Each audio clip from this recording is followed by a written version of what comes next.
Stand by for broadcast. You're listening to Inside Air, a behind-the-wire view of the Royal Air Force, its people, technology and operations.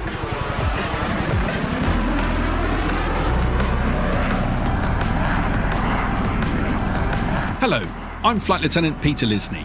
Coming up, we find out why the RAF is using fictional stories to visualise the future. We'll also reheat a few recent stories, just in case you missed them. But first, see if you can identify this noise.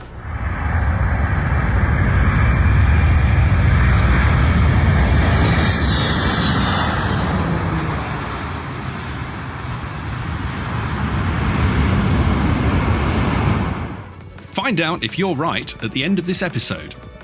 Now, you may be familiar with stories from the RAF's past, but what about stories from the future?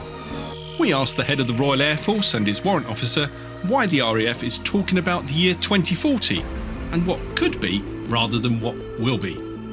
You can view the RUSI speech mentioned in this podcast by going to rusi.org and searching for Trenchard Memorial Lecture 2021. And you can also find and read the future stories by Googling RAF stories from the future. The SAC techs and the corporals and the flying officers, they're the people that know what's holding us back. If we can't give our people a decent standard of accommodation today, what's the point about talking about an air and space force? When I sort of really prod Generation Z, they're totally different. Our people are going to look very different in 20 years' time. We become less relevant if we don't modernise and change. I'm with Air Chief Marshal Sir Mike Wigston, Chief of the Air Staff, Royal Air Force, and Chief of the Air Staff's Warrant Officer Jake Alpert. Welcome to Inside Air. Good afternoon. Yeah, good afternoon, and thank you. One of the things that made us want to bring you onto Inside Air is recently at the Royal United Services Institute, RUSI, Air Chief Marshal, you gave the Trenchard Memorial Lecture. Now, I read this lecture, I wasn't at the conference, and it struck me as something that I've never heard a chief talk about before. What inspired you to take this approach? And do tell us what approach you took. Well, Pete, so I wanted to do something a bit different, and I wanted to spark a conversation about the future for all sorts of reasons. But what I decided on was a novel way of doing it would be to have a chief in 2040, one of my successors, talking about what had happened over the last 20 years and some of the things that we'd achieved and some of the things that we'd changed. And this has gone hand in hand with another initiative that we've launched this year in the Royal Air Force, and that's Stories from the Future, which is a series of fictional stories written by some of our service people, some of our most distinguished service people, who have put their minds to what the Royal Air Force might be like in 2040 and in particular done it from their own perspectives of the roles that they're doing and the specializations that they've got at the moment. So for me, there was this there was the neat pairing of a speech that I wanted to deliver to RUSI, but coupled with this initiative, this great initiative of getting people thinking and writing and talking about what the Royal Air Force of 2040 might be and what it needs to be, and what it and the things that we must avoid doing in getting there. Do you know what I found interesting is the way that it wasn't just a look forward, it was actually a look backwards. One of the other things that CAS 2040 looked back with real pride was what the Royal Air Force had achieved around net zero, because looking at it today in 2021, this is something that we have increasingly got to take seriously, and we have got to set some targets and really meaningfully go after them. And that means coming up with a plan, and it means investing in that plan, and it means changing the way we do things, and whether that's investing in the technology behind synthetic fuels or propelling aeroplanes differently, to how we run our bases, to how we think through our energy supplies. But all of those things are achievable, and they're happening across the private sector. But we've got a little way to go yet in the military, and I want the Royal Air Force to be at the very cutting edge of that. I think our public are increasingly demanding it. Our politicians are certainly increasingly demanding it. And actually what Mr. Alpert and I find is that when we go around our stations, our people, and particularly our young service people, they are really excited by this, and they are certainly demanding it of us as leaders. So I think for me as the chief in 2040, looking back on the successful move to net zero by the Royal Air Force, well, that's something that we really have got to achieve. That wasn't fiction. That's something that I and my successors are now going to have to work really hard at. What I got from the speech is you were announcing what could be rather than what will be, and that's a brave position to take. Well, I wanted to find a way to tell the story that was memorable. So I wanted to identify a few of the things that I think we will need to do between now and 2040, and a few of the successes I'd like to think that we would have along the way. And an obvious example of that is around the establishment of a UK Space Command on behalf of Defence that the Royal Air Force is going to be doing this year.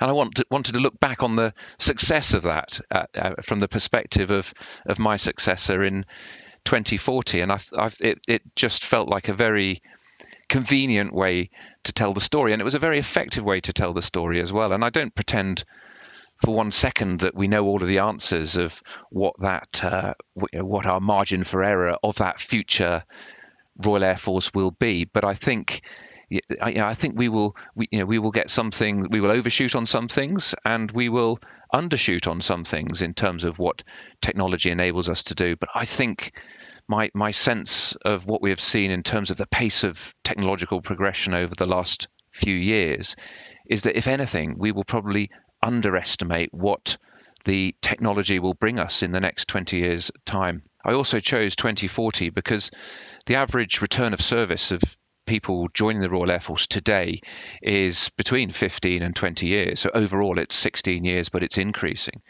So actually the young people going through officer training or recruit training at Cranwell and Halton today are the people, half of them will still be serving in the Royal Air Force of 2040. So this isn't some mythical sci-fi future force.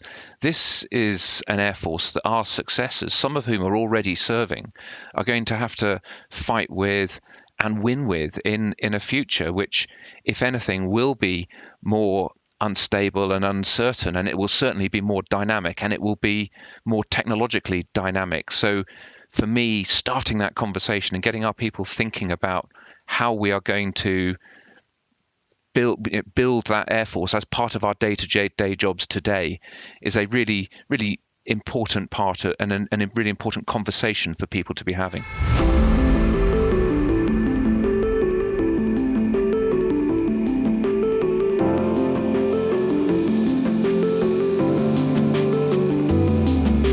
Warrant Officer Alpert, you've been very involved in the stories from the future. And by the way, I would say, Air Chief Marshal, your speech at RUSI is probably story number 5, if I may, from that batch. Mr. Alpert, you have been involved in stories from the future. What is fictional intelligence, FIC-INT? Well, for me, I would say that future sort of intelligence sort of background to that feels very, very different in the future. And just to go back, I'll just peel this back a bit, and you'll say, well, Caswell, why did you write this story in the first place? And to give you a little bit of background, I was actually traveling to RAF Valley with the chief, and we were sat there, and we were talking about the initial draft of the stories of the future. So he turned around and looked me in the eye, and he said, well, why don't you write one? So I thought, okay.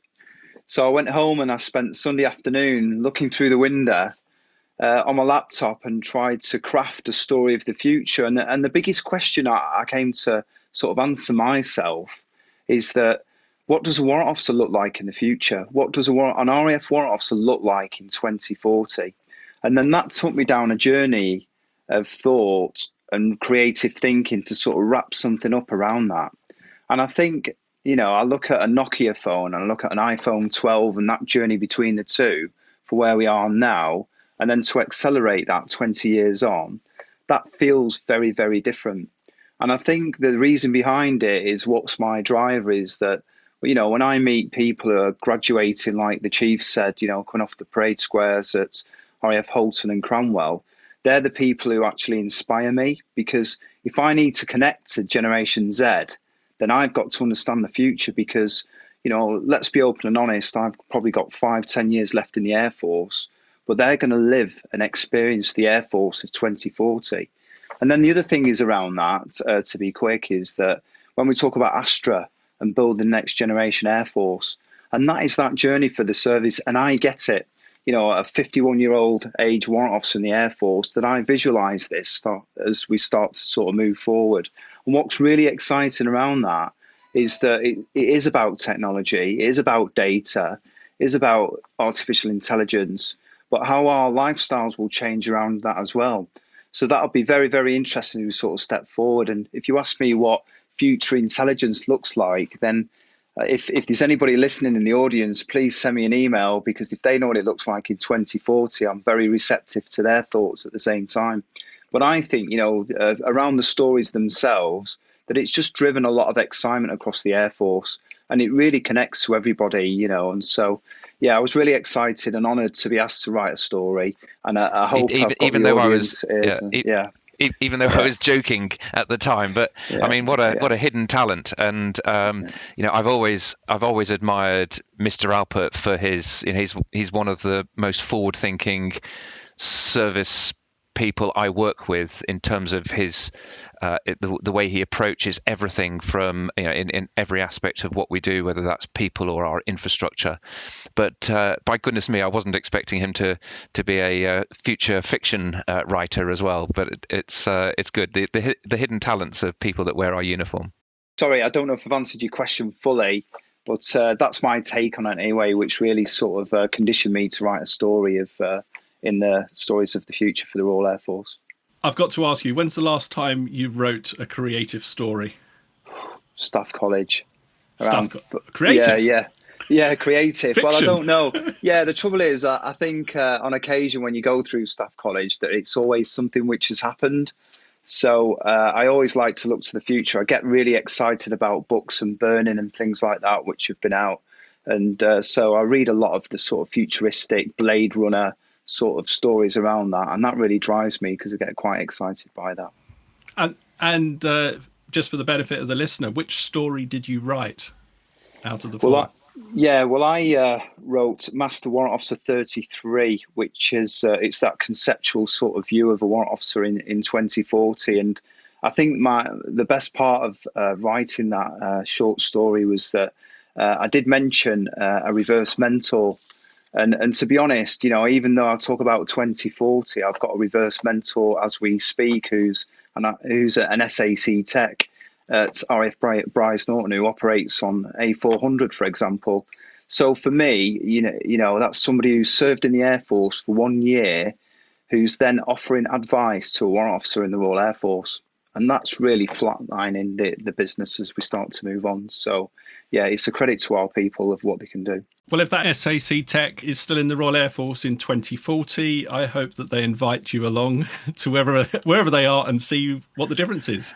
Well, yes, I mean, that's right, Pete. I think I look forward. I hope I'm around to have my homework marked in 20 years' time, because actually, and it is a serious point, and sort of fundamentally, whilst it's great fun and it has started a conversation not just in the Royal Air Force, but actually amongst our cadets and amongst the RAF diaspora and across the UK Armed Forces, actually. But I think actually there's a more serious element to it to me, and that is that I came into this job 18 months or so ago, knowing that the Air Force was essentially well run. We were delivering on operations day in, day out. We were taking the fight against violent extremists in the Middle East through Ops Shader. We're supporting operations in Africa, in Afghanistan, still defending the air and the airspace and the waters around the United Kingdom. All of this was happening, and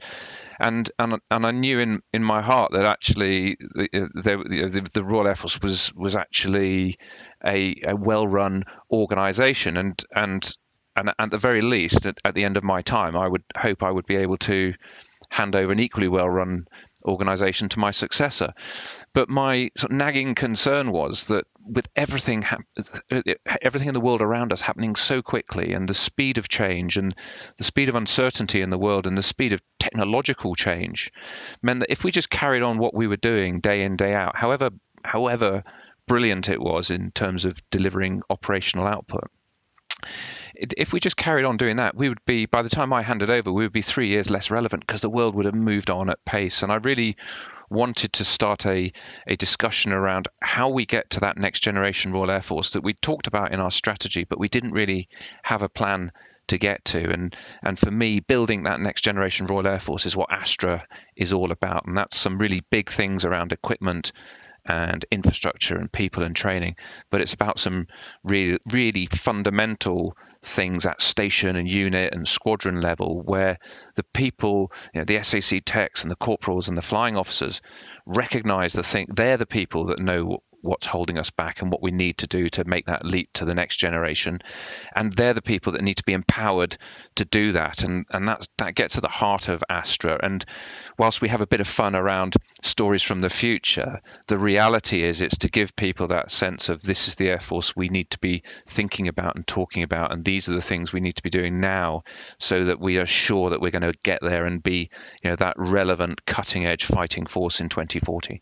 I suppose when you think about the short history of the Royal Air Force, we pride ourselves on our stories, and we talk about the Battle of Britain and we talk about 617 Squadron.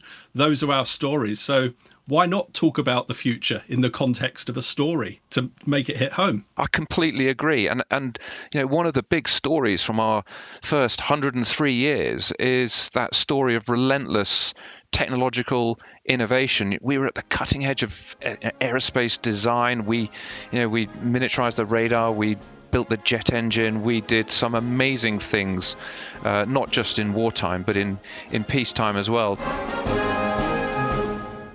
But something happened 20 years ago when the consumer and commercial digital revolution took off, and we weren't quite on it, and we're not quite there now. And we're not unique in that. There's lots of industrial age organizations that are struggling to make that leap to digital technology. But we missed something in our story, in our narrative, where actually we weren't at the leading edge of embracing a new technology and a new technological revolution. And that's part of what I want to re-energize, is to make sure that the Air Force, it isn't acceptable to continue doing what we've been doing for the last 20 or 30 years, because every single day goes by, that becomes less relevant. We become less relevant if we don't modernize and change. And so the stories from the future for me is a way of actually connecting with exactly that emotional storytelling, where we talked about the Battle of Britain, we talked about the Dam Busters, and we talk about all of those things, those great things, those amazing things we did in our history. But let's cast it forward and make sure that in 20 years' time, our successors will be able to tell the same stories about us in 2021. From the stories that have been published so far, and I'm saying so far, I'm hoping there's more coming, which piece of technology excites you the most? I'm tempted to give that to Mr. Alpert to answer, but I'll go first. And it sounds like a bit of a cop out, but I'm going to say the human brain, and that's the piece of technology that excites me the most. And it's a glib answer, but I'm saying it because it's the way that technology will connect with the human brain, and it's the amazing way that our brain will still be the most amazing computer in the world in its ability. I think even in 20 years, in its ability to take stock of what's going on around it, take all that information in, and come up with a plan. But I think the amazing technology over the next 20 years is how we find ways to feed our brain with information and data, so that the human brain can make the decisions it needs to. That's my answer. Over to you, Mr. Alpert. Well, I'm quite excited by quantum computing, and I think that's going to be the silicon chip of the future for me. And I think when you look at how much data we'll need to vacuum up, on the battlefield anyway, or in the air or in space, for that computer to work out that data, for that sort of little bit of artificial intelligence which will look at something, for us to have this rapid response in seconds at the speed of light to react, within air and space power, that's where we need to be. And funnily enough, I was having a conversation with an SAC reservist who was telling me how quantum computing is going to work in the future. So that's just another sort of demonstration of how good our people are who are actually coming through the gates of RAF Halton and Cromwell. And I was taken back by it because I had to try and keep up with the conversation, going, listen, come in here. You need to write one of these stories, which I'm going through on the desk at the minute.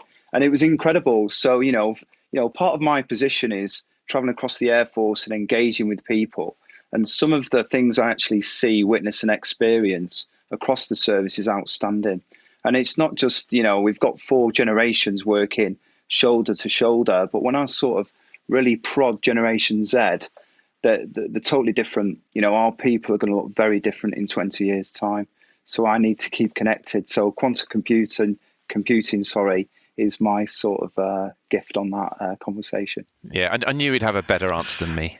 It sounds like you both feel there is still a future for humans in the Royal Air Force. Yes, there's no question. As it is today, it will be the core of our force in 2040 and 2121, because that is the essence and of what we do and how we do it. So I'm in no doubt that there will still be a critical role for humans and human decision makers in particular in the Royal Air Force. Rapid fire!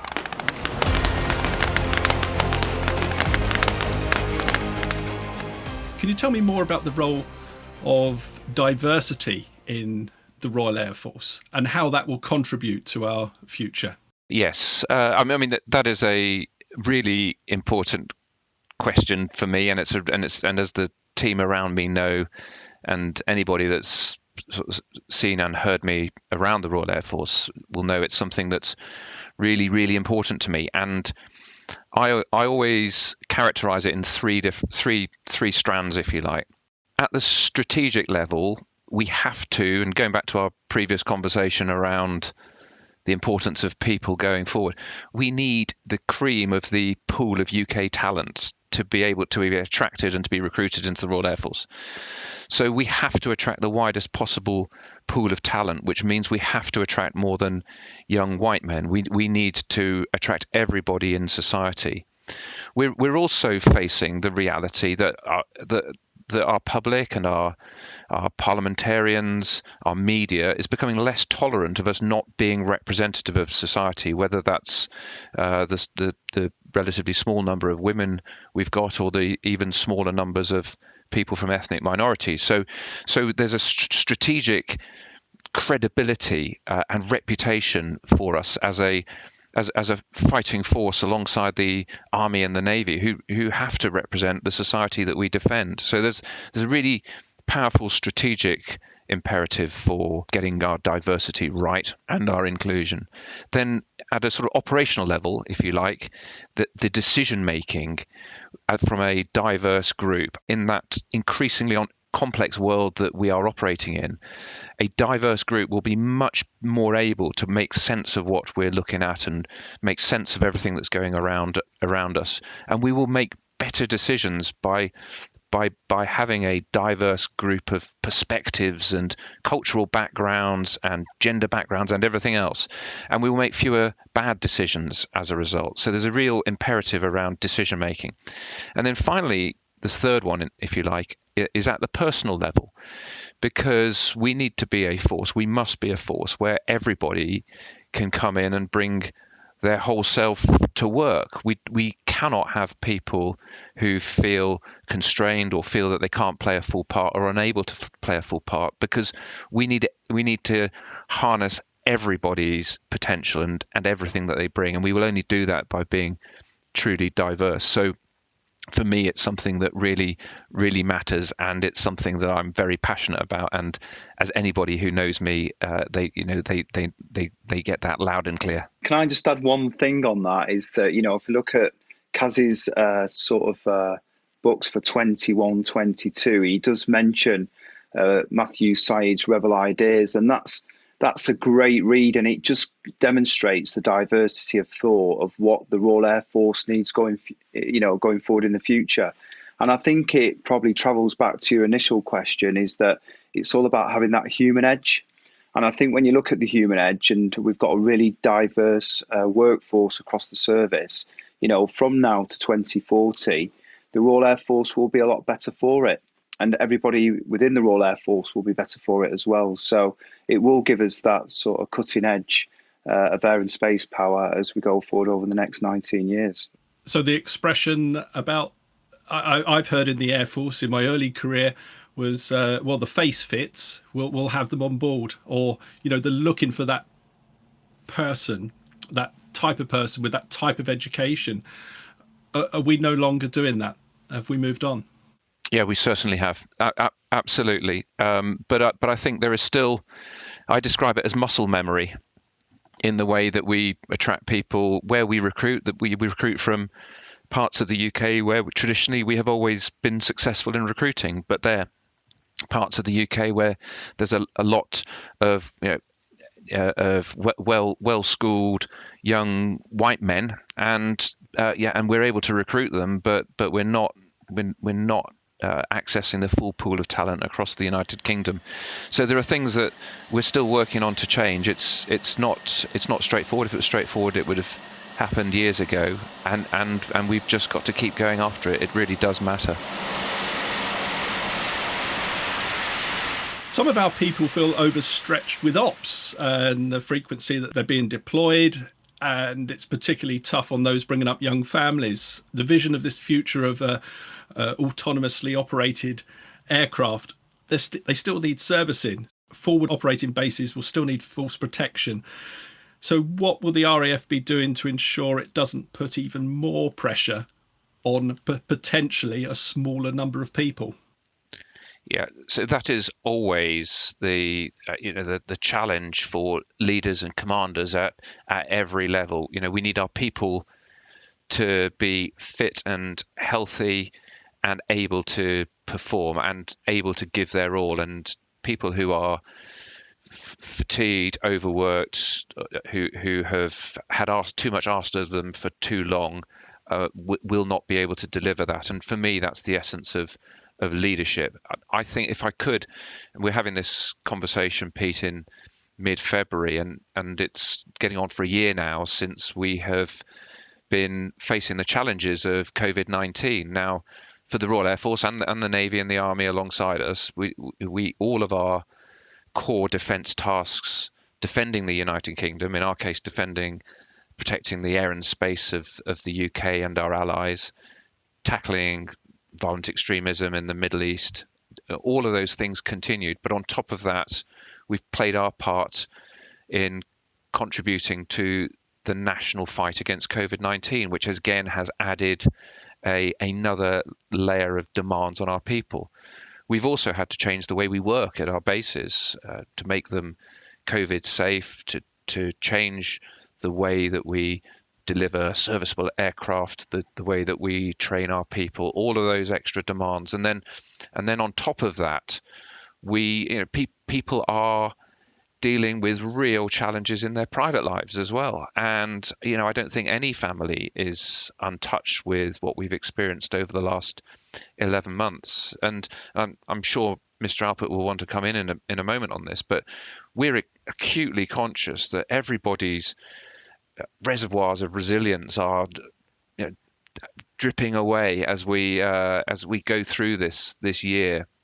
And that's physical resilience and mental resilience. And so we're acutely conscious that we've got a real job to do as the senior leadership, but that leadership and command at every level in the organisation has really got to focus on this year as we emerge, hopefully all being well, as we emerge from what we've been through, and as life perhaps recovers to a little bit like it was previously. We've recognised that we've asked an awful lot of our people over the last year, and we will be continuing to ask a lot of our people, and we've got to take that into account. So I know your question was about a future where perhaps there's a greater demands on people because of the human-machine interface, but actually there's a real challenge in 2021 that we see. Mr. Alpert. Yeah, I mean, for me, we're working quite hard to find a route out of COVID and what the Air Force looks like, post COVID. And I operate in a people space, and from my perspective, we've just missed so much of our celebration, sport, adventurous training, obviously collective professional military education in colleges, etc. And that's been missing for over a year now.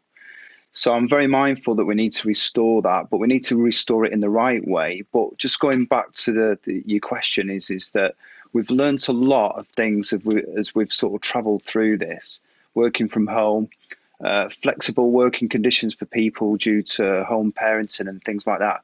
So I would say that the offer looks a little bit different, I'll be honest with you, and it's trying to find that sweet spot into accessing technology, right, and returning to work at the same time for what we've learned. I do get the fatigue from the people across defence, not just the Royal Air Force.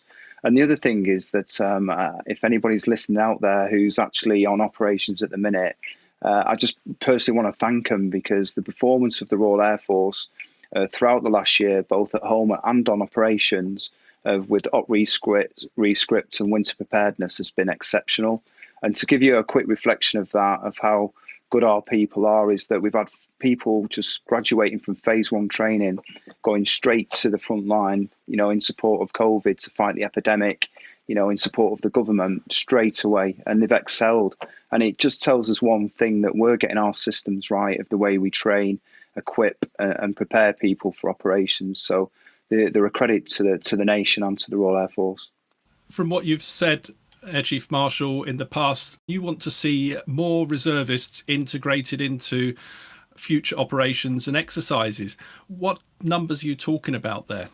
So in broad terms, and it's subject to a little bit more work, but in broad terms, I'm talking about doubling the size of our reserve from 2 to 4,000, and I see that in a number of areas. But first and foremost, I think we've got a real need and could really benefit from enhancing our reserve cadre in space and cyber and data and coding, because these are some of the skill sets that we don't have in the Royal Air Force at the moment in large numbers, but they do exist in the private sector in the UK. And there's some brilliant people who perhaps their circumstances are such that they don't want to commit to full regular service, but they'd be very willing to give us some support in what spare time they have as reservists, and actually some of the things that they could do as reservists, well, actually they wouldn't be able to do in their private sector roles because they are illegal. There are interesting and exciting things for people to come in as reservists in those areas, but we as a service would absolutely benefit. And then I want to really shake up the reservists, and this is in exactly in step with what's happening across defence through Reserve Forces 30, to change the nature of our engagement with reservists, perhaps even going so far as combining the legal basis, the parliamentary act that establishes the armed forces, so that there's one act for regulars and reservists. So it's much easier for people to move seamlessly from a regular to perhaps a full-time reservist or a part-time reservist role, volunteer reservist, and then back into regular service as people's circumstances change as they go through their lives. And with that, we will be able to employ reservists in an entirely different way. So gone are the days where the regulars came into work, did their bit, and then the reservists came in and did some training at the weekend, and never the twain shall meet. Actually, the model that we've become used to on operations in Shader and Herrick and Telek before that to my mind is the model of the future, where we are truly one force, and we don't just talk about it, it's the reality. And there are some great examples of that already. Some of the things that we're seeing from our intelligence branch, some of the things that we're seeing from all of the enablers around Bryce Norton and the air movers in particular, that is reservists delivering air power every time they go into work, and that to my mind is a model that we need to, if you like, bottle and actually spread not just across the Royal Air Force, across defence. So the Chief of the Air Staff in 2040 mentioned that he went off and had a career on the outside of defence and then came back in. What was he a reservist during that period outside in industry? Well. First, if I may, I wasn't so bold as to specify that the chief of 2040 was a he. No, that's true. I deliberately left that vague for obvious reasons, because it could quite easily be anybody who is serving right now. Somebody somewhere out there, a wing commander, or a group captain, or a squadron leader even, could be the chief of the air staff of 2040. Now, I made the point that the chief of 2040 hadn't spent 32 years as I have in the Royal Air Force. That person had gone and developed their skills in related industries, had then come back into the Royal Air Force for a bit, had moved outside again, and then come back.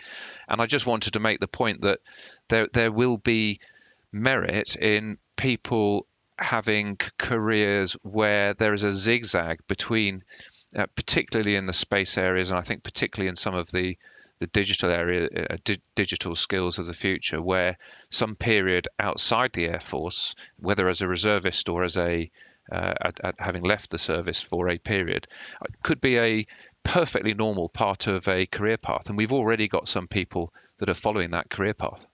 There's a few other things mentioned in the Stories from the Future about career paths, and maybe Warrant Officer Alpert, you must be quite close with the whole of the Air Force, the amount of visits that you make to stations.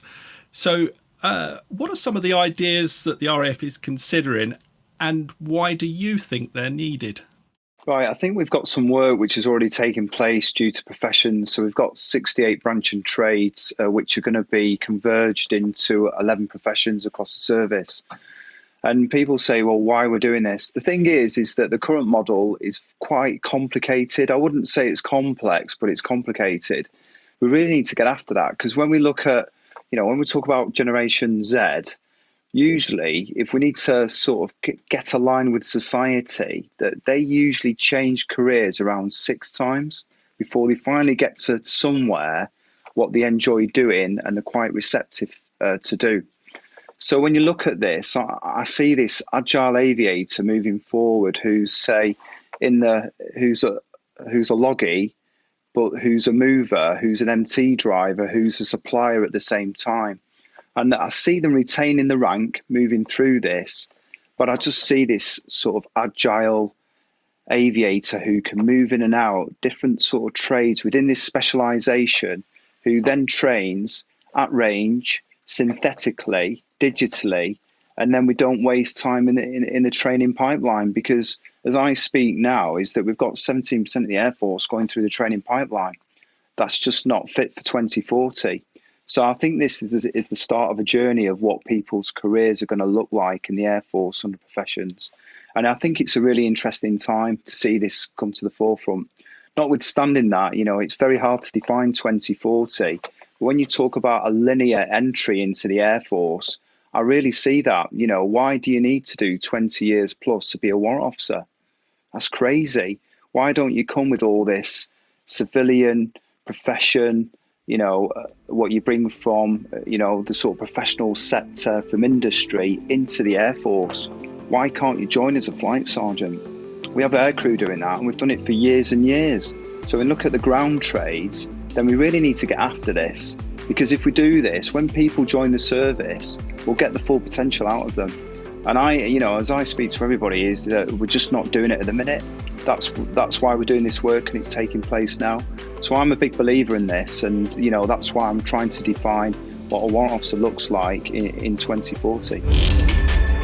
2040 is, of course, 19 years away, and there's the here and now and the present, but at least it's the right direction. I guess that's what you would say. Yeah, I mean, under the Astra People's portfolio, we've got a lot of work taking place, and I get it. And it's not going to work straight away. It is a program. It is over 3 to 5 years, and hopefully we'll start to make some headway in April to August this year to really get it to the forefront, really to set the conditions of how our sort of career management is going to look like over the next 10 to 15 years and beyond. So I'm a big believer of it, and I really welcome for the hard work which is taking place throughout the SLT and the Exco to get it to the forefront. Yeah, so I mean, if I could come in on that one, because when I spoke at RUSI about some of those career paths that the chief of 2040 had experienced, actually that wasn't science fiction. That wasn't stuff that I made up and thought may or may not happen. It's actually already happening now, and we have got people that are joining the Air Force late in life, and when they've got skills and when they've got talents that they can bring, we are bringing them in at an appropriate rank. Now, it's only in single figures, but it's happening. We've got 300 people this year alone who've left the Air Force in the recent past and have rejoined and haven't had to go through phase 1 or phase 2 training again, have come straight back in, been rekitted, given their ID card and got to work. We've got people who have reduced the number of days they do, who are doing 3 days a week or 4 days a week rather than a nominal 5 working days a week. We've got people who have changed their flexible working patterns. And whilst we had the original pilots for that and the introduction of that at the start of last year, of course, the experience of remote working during the pandemic has accelerated that beyond all expectations a year ago. So we've got some really good examples of how we are turning the traditional employment model on its head already. And what we've got to do as the leadership is just to keep that culture changing and keep changing that culture and keep energizing these people who do need the flexibility and the ability to serve in a different way to what we would regard as traditional. So there's a lot of movement, and we've talked about technology going forward, and you've talked about the terms of service and conditions of employment. In reading Stories from the Future, I was really pleased to see that none of the characters complained about not having a hot shower. So it's fixed by 2040, yeah. But how did we get there? Well, I couldn't agree more, and I've said it a few times, and and others as well, that fixing the heating and hot water is the price of entry for Astra. It's the price of entry for building the next generation Royal Air Force, because if we can't give our people a decent standard of accommodation today, what's the point about talking about an air and space force and drones and AI and all of those things that we talked about in 2040? So we've absolutely determined to reverse the decade of underinvestment in our infrastructure, and we have gone after it really hard over the last couple of years. And this year, even after this very cold snap that we've just experienced, some of the improvements that we've made in heating and hot water over the last year have really borne fruit over the last cold snap. And people who previously would have had to move into transit accommodation because they didn't have any heating and hot water have actually been able to stay in their blocks. And so actually, whilst I would be the first to say we've got more to do, I think we can point to the success and the fact that we have turned it around. But turning around a decade or more of underinvestment, you can't do overnight, and you can't do in one winter, and this is going to take another couple of years. But I can assure you that by 2040 this will not be an issue for the Royal Air Force, in the way that, and joking apart, Mr. Alpert and I absolutely recognise that this is something that is not acceptable, and and some of the sort of reports in government have said as much as well, and we are getting after that. So would you say that Astra, is there a destination? Is there a point that we know that Astra's finished, or is it a continuous journey? Well, it's got to be a continuous journey, and at some point, some chief will say, well, 2040 is too close. We need to start talking about the Air Force of 2050. But to my mind, this is a continuous journey. I mean, we've had a bit of fun this year with the Stories from the Future, and they are fun and they are fiction. but there's a purpose behind them. As I say, it's to start having that conversation around what that Air Force of 2040 will be. But behind that, and in the headquarters here at High Wycombe, there's really important work going on to turn that fun and those fictional ideas into a blueprint for 2040, so that we will actually make our best guess of what the Air Force of 2040 could look like, and that's everything from stations to equipment to the way we look after our people. And then we will do the blueprint for 2035, and then we will do the blueprint for 2030, and then we'll do the blueprint for 25. And by the end of this year, I would like to think that we can draw a thread from where we are today to that Air Force of 2040. And with that, we will have put in place everything we possibly can in the circumstances to be driving our Air Force to that Air Force of 2040 when we won't be here. We won't be serving in that Air Force. It will be our successors, people who are only just joining the Air Force today, who will have to operate that Air Force and win with it. Some of the members of the Royal Air Force in the future are currently air cadets. I'd just like to read you a very short email from a flying officer who's the officer commanding of 2384 Bushy and Oxy Squadron Air Training Corps. He says, in March 2020, all Royal Air Force Air Cadet face-to-face activity was suspended due to COVID-19 pandemic. Within a few weeks, RAF Air Cadets started delivering virtual parade nights via Microsoft Teams. Inside Air has been an important part of the last 2 virtual parade nights we have run. What would you say the Air Cadets could learn from stories from the future? The first thing, and Mr. Alpert, do come in on this one, but the first thing I would say is it's not that I want them to learn something from Stories for the Future, but I do want them to be interested and excited by Stories from the Future, and I want them to start that conversation. And I'd welcome, and I think we've already got plans for a competition amongst the Air Cadets for the best stories of what the Air Force of 2040 might be, because those Air Cadets who are thinking about a career in the Royal Air Force, well, this will be their Air Force.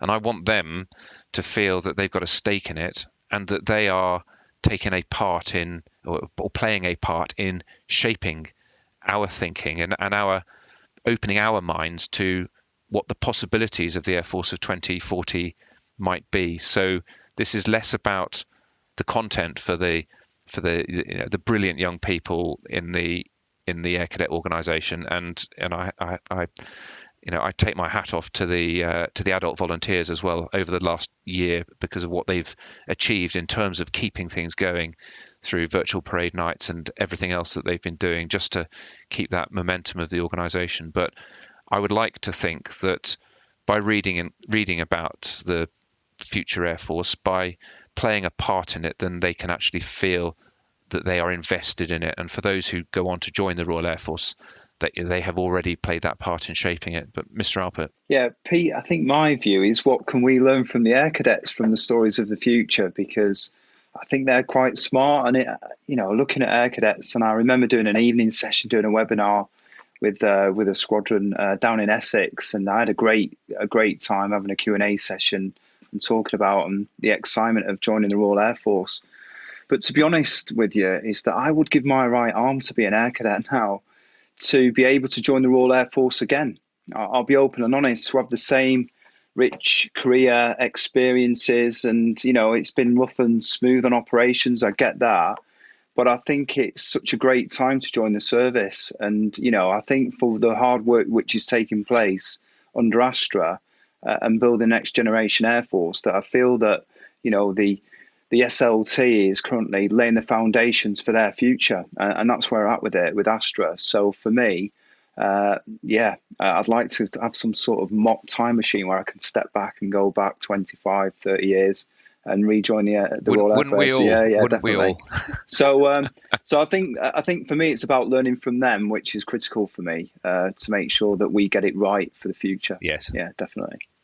I'm so glad you mentioned time machine because the Kaz and Caswo of 2040 could be listening to this today. Yeah. What is the best piece of advice you could give them that you wished you'd been given 20 years ago? For me, let's start with where we were just left off with the cadets. So if it won't be a CAS of 2040, but it might be a CAS of 2060 who's wearing a cadet uniform at the moment. And all I would say to you is just keep working hard at school and just do the best you can, and you will be, and then you will give yourself every chance of a successful and happy life. I think for the CAS of 2040, I think it is about leadership. And it is about the culture that the leader at every level in the organisation, from right down at section level to squadron, station, unit, it's about the culture that the leader establishes and the determination of that leader to set the right culture. And and by that I mean it's everything from the can-do, innovative spirit right all the way through to how we treat each other as human beings. And I look to leaders, and increasingly, as in later years, as I've been in the sort of senior roles in the Royal Air Force, we depend on our leaders so much in a way that perhaps I didn't appreciate when I was a junior leader myself. Because that is the spirit of the organisation, and it's the determination of the leaders to set the right culture is for me is that most important point to finish with. Over to you, Mr. Alpert. I would say that success doesn't come for free. You've got to work hard for it, and you've got to sort of go with your heart and really set the pathway of route of travel of really to get there wherever you want to be. But just to sort of take you back is that I'll be open and honest that my father was a member of the Royal Navy. And when I joined the Royal Air Force, I didn't think he didn't speak to me for 2 years because he thought I should have joined the Navy. But I did make the right decision anyway. But behind that is that just follow your heart. And the thing is that, I feel, and for the successes I've had throughout my career, that I'll get some service return. If I put in the hard work and commitment and loyalty to the service, that I'll get it back. And I've got that back of being Chief of the Air Staff's Warrant Officer, because it's a great honour and privilege to hold this position and to watch people actually come through the service and to be the next generation Air Force. So take every opportunity which is given to you. That's the advice I can give. Leadership and opportunity. Air Chief Marshal Sir Mike Wigston, Warrant Officer Jake Alpert, thank you so much for taking the time to speak with us today on Inside Air. Pete, it's been a great pleasure. I hope you'll have us back later in the year. I know you've got a long queue of people wanting to take part, which speaks to the success. But I really enjoy your Inside Air podcasts, and I've really enjoyed this session this afternoon. Thank you very much. Pete, finally from me, just to echo the Chief of the Air Staff, thank you for staging this today. It's been a great honour to sort of sit through this. And hopefully that everybody who's listening out there, that they got something out of it. But that's it from me. Thank you.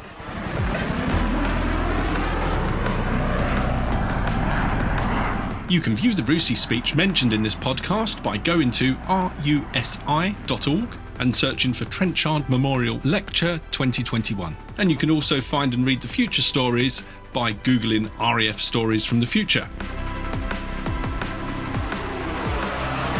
This is Reheat on Inside Air, a recap of some recent news stories from the Royal Air Force. I'm LAC Victoria Andrews. A ban on lesbian, gay and bisexual people serving in the armed forces was lifted as recently as 2000. Before that, a number of personnel were discharged from service on the basis of their sexuality. Their medals were often forfeited too, actions which the MOD has described as deeply regrettable. But now, under a new scheme, former service personnel can apply to have these honours restored. Turning to tech now, known as the Bug, a drone weighing less than a mobile phone that fits neatly in the palm of your hand, has been issued to Forces combat units. With a range of 2 miles, it's designed to transmit full high-definition tactical intelligence to frontline fighters operating in extreme conditions. Its size gives it a low visual profile, and its ability to negotiate wind conditions of 45 knots means it's the most robust nano-unmanned aerial vehicle in the world. To sport now. A team of 24 RAF personnel, the largest Air Force team to compete at an indoor rowing event, has produced notable finishes at the British Rowing Indoor Championships. The team produced 6 top 10 finishes, including Corporal Toria Needham winning the women's lightweight 2K Masters event, and Corporal Robin Wainwright Turner, who stormed to victory in the women's Masters openweight 2K race. Team manager Sergeant Danny Graham said all in all it proved to be an excellent weekend of virtual racing. That's your news recap on Reheat for Inside Air.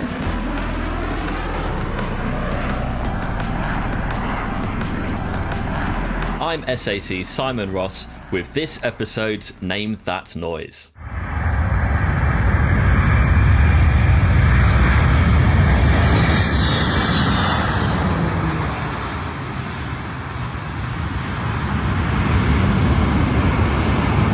That was the sound of a 99 Squadron C-17 Globemaster landing on a semi-prepared runway, the next step in expanding the utility of this jet-engined heavy lifter. The C-17 is capable of rapid, strategic delivery of troops and all types of cargo to main operating bases anywhere in the world. Its load-bearing rear ramp and digitally controlled loading systems, combined with the skills of its crews and ground handlers, enable large complex items of equipment to be loaded.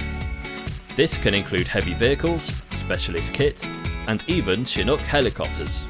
It can also be fitted for aeromedical evacuation to provide critical care in the air. With a maximum payload double that of the Atlas A400M and almost 4 times that of the C-130J Hercules, plus the ability to land on semi-prepared runways around the world, the C-17 truly is a master of the globe. That's all for this episode of Inside Air. Please give us a review and subscribe on your favourite podcast app, and join us again soon. You've been listening to Inside Air, a behind-the-wire view of the Royal Air Force, its people, technology and operations. If you're serving in the RAF and have a story for us, please speak to your unit media and communications officer. Inside Air is written and produced for the Royal Air Force by RAF Media Reserves.